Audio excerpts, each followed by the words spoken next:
ए, कल कल हमने पढ़ाया था जहां पर लास्ट में कि इतिहास को कैसे बांटा जाता है। हमने कल आपको बांट के दिखाया था इतिहास को कि 3-4 तरीके से अलग तरीके से बांटा गया इतिहास को। अब क्या होगा, इतिहास को बांटने के बाद जैसे मान लीजिए हम इतिहास को पढ़ते कैसे हैं। इतिहास को क्या होता है कि साक्ष्यों के आधार पढ़ा जाता है। इतिहास के लिए क्या होते हैं, साक्ष्य। जो हमें जो लिखित में कुछ मिल गया, हमने उसे पढ़ा और पढ़ा जो उसे हमने क्या उसे हमने जो है माना कि उस समय का ये इतिहास होगा। अब वो उसमें कितनी सच्चाई है कितनी नहीं, वो उसकी उस समय की बात की कोई पता हम अभी ऐसे नहीं कर सकते। तो हमें क्या करना है, खाली जैसे देखिए ध्यान से, इसमें साक्ष्य कितने होते हैं, 3-4 तरह के साक्ष्य है प्राचीन भारत को पढ़ने के लिए। अब ये इंपॉर्टेंट है, ये एक पेज से मान लीजिए जो हमने यहाँ सामने लिखा रखा है, इसमें कम से कम मान लीजिए कि हर कॉम्पिटेटिव एग्जाम में क्वेश्चन आते हैं, चाहे यूपी पुलिस हो, चाहे पेट हो, चाहे SSC-GD हो, मतलब कि C और D लेवल जितने एग्जाम है उनमें इसमें से क्वेश्चन आना ही आना है एक पेज से।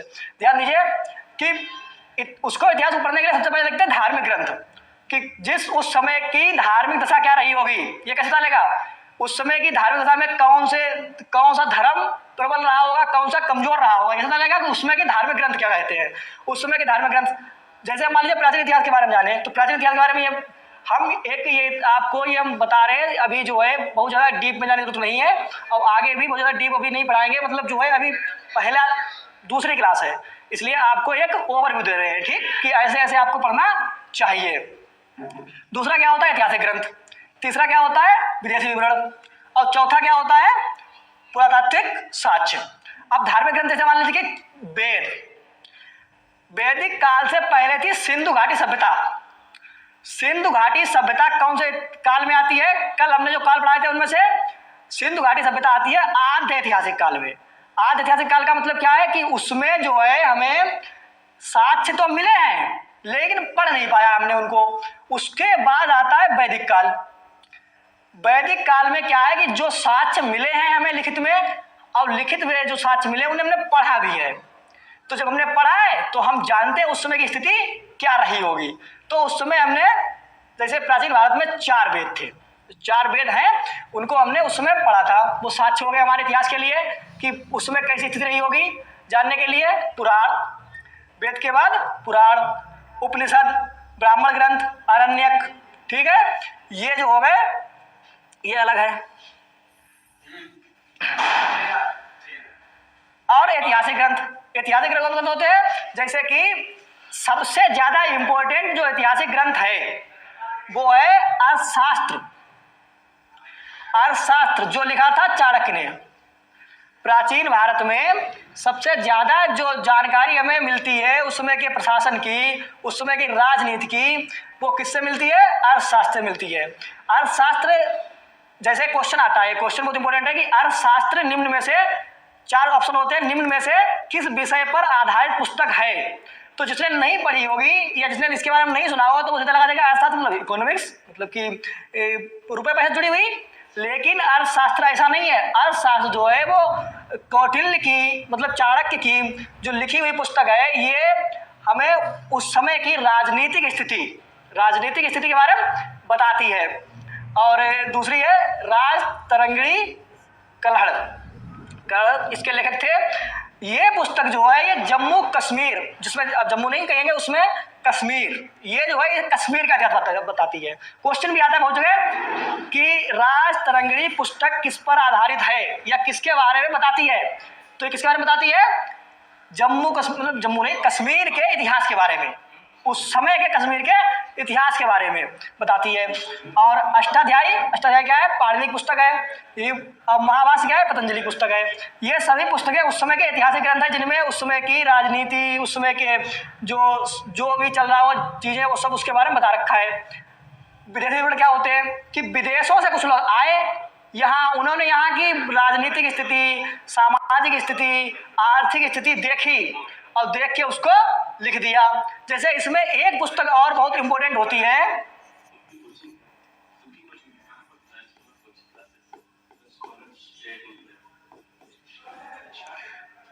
मेगास्थनीज की इंडिका पुस्तक थी। ये थोड़ा देख लीजिए, इंडिका पुस्तक उनकी थी और मेगास्थनीज कौन थे, मेगास्थनीज चंद्रगुप्त मौर्य के दरबार में आए हुए एक मतलब जो है विदेशी व्यक्ति थे। ध्यान दीजिए, हुएनसांग, हर्षवर्धन, फाहियान और नंबर 3 जो है मेगास्थनीज। ध्यान देने वाली बात इसमें क्या होती है, इससे क्वेश्चन क्या आते हैं। ये जो हम पढ़ा रहे हैं ये पेपर बेस्ड है, बहुत ज़्यादा इसके बारे में जानकारी नहीं है। अब मान लीजिए अभी आपको बताने लगे शास्त्र के बारे में दुनियादारी, तो बहुत बता सकते हैं शास्त्र में कितने चैप्टर हैं, कैसे शास्त्र में क्या क्या लिखा गया, अंदर कहाँ पर कौन सी इंपॉर्टेंट चीज़ लिखी गई है, उसकी अलग अलग कहानियाँ चलती हैं। लेकिन हमें क्या करना है, हमें जो एग्जाम देने जा रहे हैं जैसे जीडी का, तो उसके लेवल से पढ़ना है। उसके लेवल में क्या है कि उससे जो मान लीजिए जैसे कि आपको एक कहानी बताते हैं, एक बात बताते हैं, मतलब हमसे जुड़ी हुई है कि जैसे ये क्वेश्चन, इसका क्वेश्चन आया था मतलब पेपर में, एसएससी के पेपर में आप देख लीजिए, इसके क्वेश्चन लगभग हर बार आते हैं, कहीं ना कहीं जरूर मिलते हैं, तो हर एग्जाम में आता है। इसको ध्यान देने वाली बात क्या है, मुझे आपको कुछ ट्रिक बताते हैं इसकी। जैसे कि इसको कैसे याद करेंगे कि हुएनसांग जो है भारत आया था, लेकिन कब आया था। क्वेश्चन क्या आता है, क्वेश्चन आता है हुएनसांग भारत कब आया था या किसके शासन काल में आया था, उसमें भारत पर किसका शासन था। तो उसका जो है आंसर होता है, इसको थोड़ा इधर इसको इधर, पहला हुएनसांग। हुएनसांग जो है वो हर्षवर्धन के काल में आया था। कैसे याद रखेंगे, हा से हुएनसांग, हा से हर्षवर्धन। ट्रिक है ये ट्रिक है, ये हमेशा याद रखना।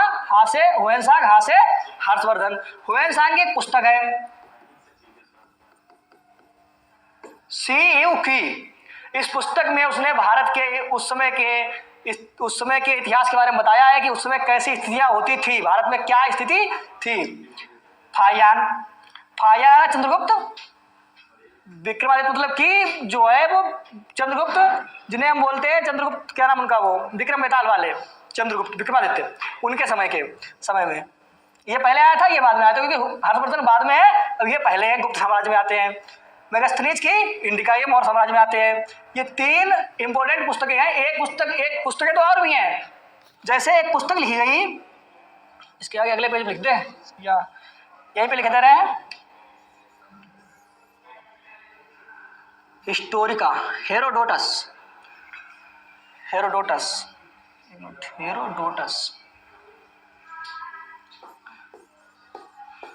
इतिहास के जनक, हेरोडोटस जिन्हें कहा जाता है इतिहास के जनक। इनकी पुस्तक का नाम था हिस्टोरिका। ये बताया जाता है कि हिस्टोरिका में भी भारत का वर्णन है, हिस्टोरिका में भी भारत का वर्णन है। स्क्रीनशॉट ले लीजिए, आगे अभी इसके आगे बारे में बता रहे हैं, ठीक है। अगला पेज,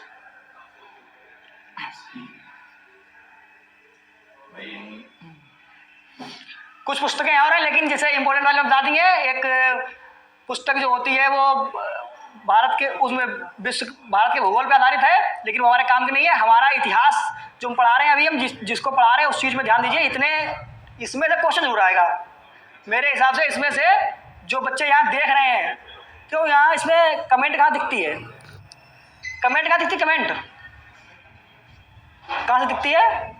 कुछ बच्चे देख रहे हैं, पता चले कि मतलब क्या देख रहे हैं, तो कमेंट क्या कर रहे हैं। अच्छा यहाँ पर है, ठीक है। ये कमेंट तो नहीं है अभी। इससे क्वेश्चन आने की उम्मीद, ये हमने बताया, ये एक पेज पढ़ाया हमने, ये पेज इतना उसमें क्या है वो इंपॉर्टेंट है, उसमें कुछ क्वेश्चन उससे आने के चांस है। जो बच्चे पेपर दे चुके होंगे कहीं ना कहीं उन्हें पता होगा कि इससे क्वेश्चन आते हैं। अब इसको इतिहास में पढ़ते हैं, अलग से पढ़ लिया हमने, एक बार हमने याद कर लिया अगर, तो हमारे काम में आएगा। अब मान लीजिए कि इसको हम कहीं घंटे भर अलग अलग जगह पढ़ते घूमे, तो फिर बहुत दिक्कत हो जाएगी, कुछ छूट जाएगा, कुछ पढ़ जाएंगे, इसलिए दिक्कत होती है। अब ध्यान दीजिए आगे क्या नाम। अब जैसे इसके बाद आता है, जितनी हमने उस दिन चैप्टर लिखवाए थे, मान लीजिए हम हिस्ट्री शुरू करें अभी, पहले हम आपको थोड़ा समझाएंगे और उसके बाद, पहले हम आपको समझाएंगे, उसके बाद कल से जो प्लान है हम वो समझाएंगे। तो ध्यान दीजिए जरा, वो क्या नाम उसका, कल, हाँ, पहला चैप्टर था सिंधु घाटी सभ्यता। सिंधु घाटी सभ्यता भारत के इतिहास में एक इतनी प्राचीन और नगरीय सभ्यता रही है। नगरीय समझिए कि शहरी सभ्यता, शहरी सभ्यता रही है जो बाकी दुनिया में कहीं नहीं पाएगी, बस उसने सभ्यता। तो भारत बहुत ही विकसित, कभी मतलब देश बहुत विकसित हिस्सा रहा होगा दुनिया का। इसके बारे में सबसे इंपॉर्टेंट बात क्या है, ये शहरी सभ्यता है। क्या है? शहरी सभ्यता है। और इसका नाम, एक नाम इसका और होता है हड़प्पा सभ्यता। अब ये कब की बात है वो समय हम बता दे रहे हैं आपको।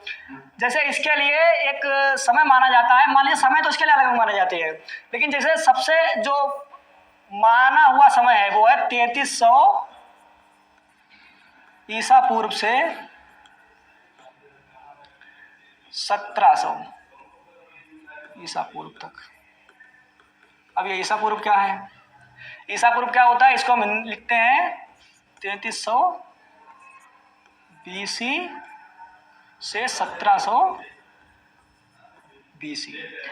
टाइमलाइन होती है हिस्ट्री में, टाइमलाइन होती है। टाइमलाइन कैसे होती है? BC और AD में। BC और AD।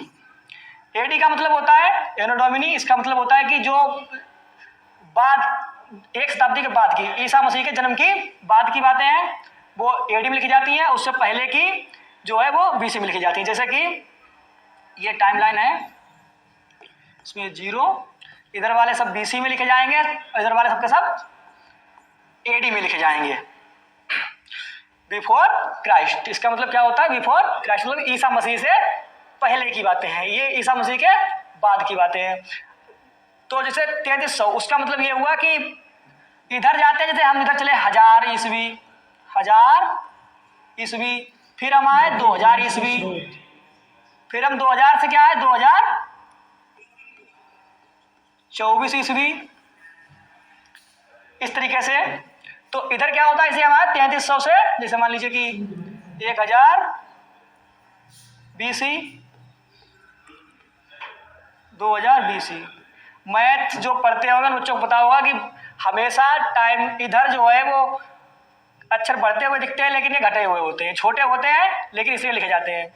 ये 3000 BC और ये आप मान लीजिए 3300 BC। ये हो गया। अब जरा इसके बारे में जो फैक्ट है इंपॉर्टेंट वो हम बता दे रहे हैं एक तरफ से। क्या था? डेट बता दी इसके आगे, डेट के आगे। अब देखिए ध्यान से, सिंधु घाटी सभ्यता क्या थी? सिंधु नदी के किनारे, सिंधु नदी के किनारे की सभ्यता, जो मतलब जो उस समय जो विकसित शहर रहे होंगे उन्हें हम सिंधु घाटी सभ्यता का नाम जानते हैं। इसके इसका क्षेत्र देखिए कहाँ तक था, ये कहाँ से कहाँ तक था। और इसके हम ट्रिक बताएंगे, जब बहुत से बच्चे भूल जाते हैं। इस पर क्वेश्चन आता है कि इसका सबसे पश्चिमी शहर कौन सा था, सबसे पूर्वी कौन सा था, सबसे दक्षिणी कौन सा था, लेकिन बच्चे क्या करते हैं बेचारे चारों तरफ याद करते रहते, भूल जाते हैं बार बार।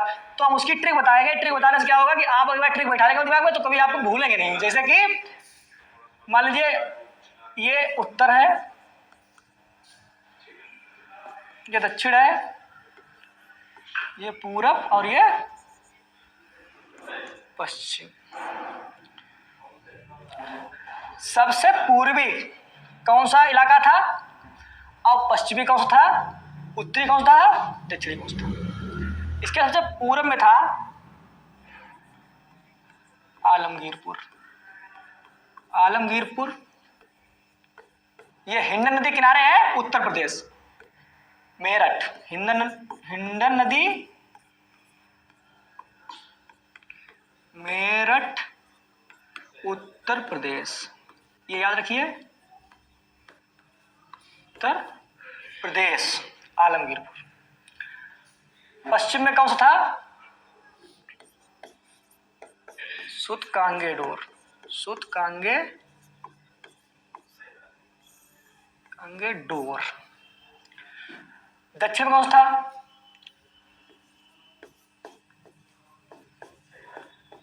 दहमाबाद, दहमाबाद गुजरात। एक मिनट, गुजरात।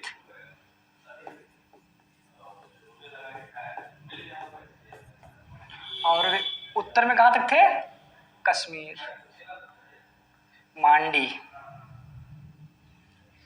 जगह का नाम था मांडी। जो कहाँ होती है?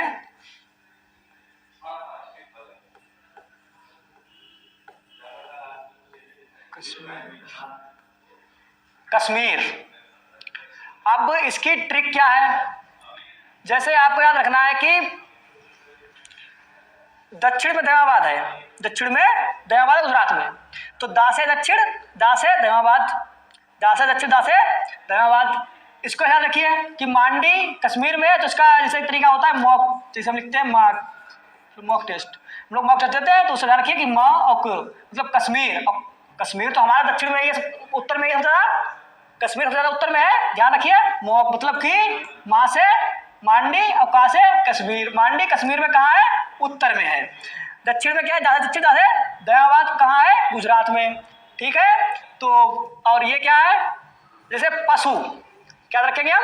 आपने पशु देखे जानवर कि पश्चिम में क्या है? सूतकांगे डोर, ये कहाँ पड़ता है पता है? पाकिस्तान में। हड़प्पा सभ्यता कहाँ से कहाँ तक है? आधे हिंदुस्तान में और आधे पाकिस्तान में। और पूरब में कौन सा है? आलमगीरपुर। ये ध्यान रखना है, यूपी के एग्जाम्स में बहुत ज़्यादा इंपॉर्टेंट क्वेश्चन हो जाता है कि सिंधु घाटी सभ्यता का पूर्वी स्थल कौन सा था? कौन सा था? आलमगीरपुर, मेरठ में। कहाँ? मेरठ में। और ये सिंधु घाटी सभ्यता खुदाई आज भी चल रही है, जगह जगह इसकी साइटें मिल रही हैं, अभी भी इसको लगातार खुदाई हो रही है, जगह जगह कहीं कुछ मिल रहा है, कहीं कुछ मिल रहा है। और इसको जैसे इसको सिंधु घाटी सभ्यता कहते हैं। इस समय इसका प्रेजेंट टाइम में इसका एक नाम बदला जा रहा है, इसका नाम जो रखा जाएगा आगे सिंधु सरस्वती, सिंधु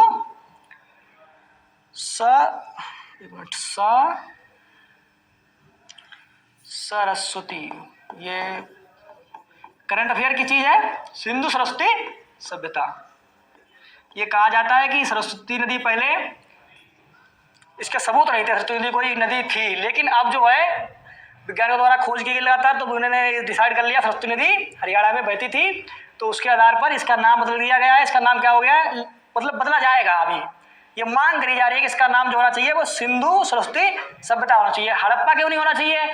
इसकी भी, इसको अभी लोग विरोध कर रहे हैं कि इसका नाम हड़प्पा नहीं होना चाहिए। इतिहासकार कहते हैं, भारत के इतिहासकार, कि हड़प्पा तो पाकिस्तान में पड़ता है, ये पाकिस्तान में पड़ता है, तो इसलिए जो इसको इसका नाम इस तरीके से रख दो, अपने यहाँ का मतलब लगे कि हाँ ये भारत का इतिहास पढ़ रहे हैं, लेकिन इसका कोई महत्व नहीं होता है। बातें, सब बातें बराबर हैं। ओवरऑल हमें हिस्ट्री पढ़नी है, इतिहास पढ़ना है। पाकिस्तान भी कभी हमारे देश में ही होता था, और इस बात को समझ गए होंगे। तो ये हमने आपको जो है वो थोड़ा सा इसका वो रिव्यू दे दिया, ओवरव्यू, कि कैसे आपको पढ़ना चाहिए। जैसे हमने अभी आपको 3-4 जगह 3-4 नई चीज़ें बताई होंगी, कुछ ट्रिक बताई, तो हम जब पढ़ाएंगे तो आपको ऐसे पढ़ाएंगे, ये इस तरीके से पढ़ाएंगे जिसमें आपको ज़्यादा एफर्ट नहीं डालने पड़े और आपको चीज़ याद रहे लंबे टाइम तक। ये मेरे पढ़ाने का तरीका है। अगर आपको सही लगा हो तो आगे भी इसको शेयर करिएगा और लगातार क्लासेस ज्वाइन करिएगा। 70 दिन है, 70 दिन में बहुत कुछ पढ़ा जा सकता है, बहुत आराम से पढ़ा जा सकता है, ठीक है। अब हम आपको बताते हैं कि जैसे मान लीजिए समय 70 दिन है और जी के सिलेबस थोड़ा तो होता नहीं है, सिलेबस बहुत होता है। और जैसे जीडी जैसे एग्जाम में उसमें नेगेटिव मार्किंग होती है 1/8 की, जिसमें इससे क्या होता है कि इसमें आप क्वेश्चन, और दूसरी बात इसमें कट ऑफ भी इतनी जाती है कि आप क्वेश्चन छोड़ नहीं सकते। क्वेश्चन आपको अटेम्प्ट भी करने हैं और पूरे भी अटेम्प्ट करने हैं। मान लीजिए कि हमने कल बताया था 140 से 150 का टारगेट, 160 में से इतना टारगेट करना पड़ेगा आपको। और दूसरी बात, अच्छा एक इसका क्वेश्चन और आता है कि जैसे सिंधु घाटी सभ्यता का सबसे बड़ा नगर कौन सा था, तो सबसे बड़ा नगर था इसका, इसमें फैक्ट होते हैं बहुत से, आपको खाली फैक्ट देखने हैं कि कौन सा फैक्ट कैसा क्या मतलब इसके क्वेश्चन क्या आ सकता है। सिंधु घाटी सभ्यता का सबसे बड़ा नगर कौन सा? मोहन जोदाड़ो। इसका मतलब होता है मृतकों का टीला, मृतकों का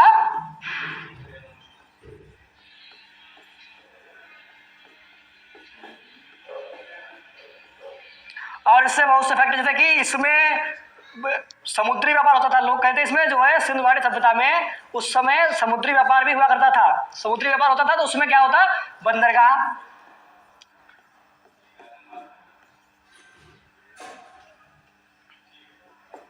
इसका बंदरगाह कौन सा होगा? लोथल। लोथल बंदरगाह था। क्वेश्चन ये भी आ सकता है। ठीक है, तो अब जैसे अब इसके आगे का हम प्लान बताएंगे कि 70 दिन में हम मैक्सिमम कैसे कवर करेंगे, उसका हम आपको प्लान बताने वाले। इसके आगे है, क्योंकि आगे कंटिन्यू नहीं करेंगे, भी थोड़ा प्लान चेंज हुआ है, उसके हिसाब से पूरी टीम ने मिलकर प्लान थोड़ा चेंज किया।